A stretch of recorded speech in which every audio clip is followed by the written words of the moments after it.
স্বপ্ন ছিল ছোট্ট একটা ঘর, একটু শান্তির জীবন, কিন্তু বাস্তবতা যেন নির্মম। নাটোরের গুরুদাসপুরে দুই প্রতিবন্ধী মেয়েকে নিয়ে মানবেতর জীবন কাটাচ্ছেন এক অসহায় দম্পতি। দুটো প্রতিবন্ধী শ্বশুর বাড়িতে ঠাঁই হয় না, তাড়িয়ে দিয়েছে, দাঁড়ে দাঁড়ে ঘুরে।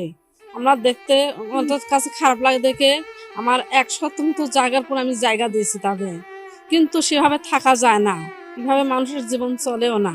আসলে আমরা এলাকা হিসেবে দেখি এরা নিখুঁত গরিব মানুষ, এদের কোনো ঘর বাড়ি নাই, দুইটি পাগল ছাগল নিয়ে এরা খুব আসলে অনেক কষ্টেতে বসবাস করে। মুক্তার হোসেন আর শাপলা খাতুন, দুইজনের চোখে শুধু অসহায়ত্ব আর বেদনার ছাপ।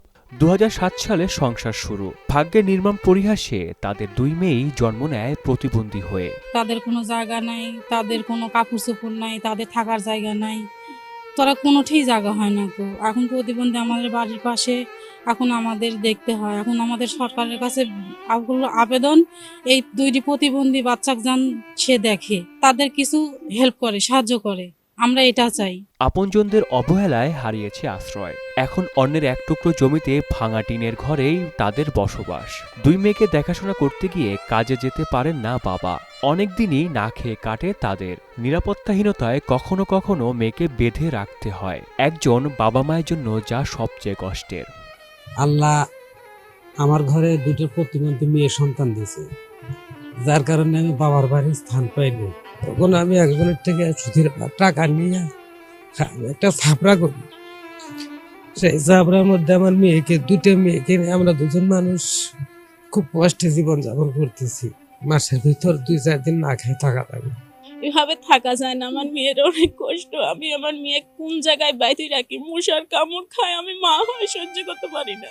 আমি একটু থাকার জায়গা চাই, তাছাড়া আর কিছু চাই না। আমার দুইটা মেয়ে নিয়ে জানি আমি একটু ভালোভাবে থাকতে পারি, একটা থাকার জায়গা, তাছাড়া আমি সরকারের কাছ থেকে কিছুই চাই না।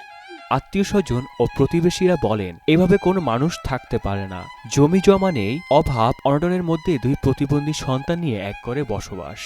এভাবে থাকা চলে না, থাকা যায় না, কিন্তু রান্না খাওয়া অনেক জায়গা লাগে, কিন্তু আমার তো জায়গা নাই।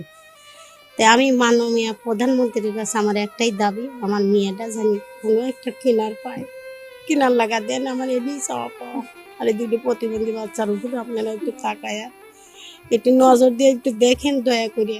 সমাজসেবা কর্মকর্তা জানান, প্রতিবন্ধী ভাতা চালু রয়েছে, তবে বিষয়টি গুরুত্ব সহকারে দেখে প্রয়োজনীয় ব্যবস্থা নেওয়া হবে। তারা সমাজসেবা অধিদপ্তরে যোগাযোগ করা মাত্র আমরা তাদের সুবর্ণ নাগরিকতা এবং প্রতিবন্ধী মাসিক যা 850 টাকা বর্তমানে 900 টাকা এই হারে সুবিধা পাচ্ছে। চোখের সামনে দুই মেয়ের কষ্ট আর সহ্য করতে পারছে না বাবা মা। ভূমিহীন এই দম্পতি দুই প্রতিবন্ধী সন্তানকে বাঁচাতে মাননীয় প্রধানমন্ত্রীর নিকট চাইলেন আবাসস্থল। মানবতার এই কঠিন পরীক্ষায় একটি নিরাপদ আশ্রয়ের অপেক্ষায় দিন গুনছে পরিবারটি। আহসানুল হৃদয়, মোহনা অনলাইন।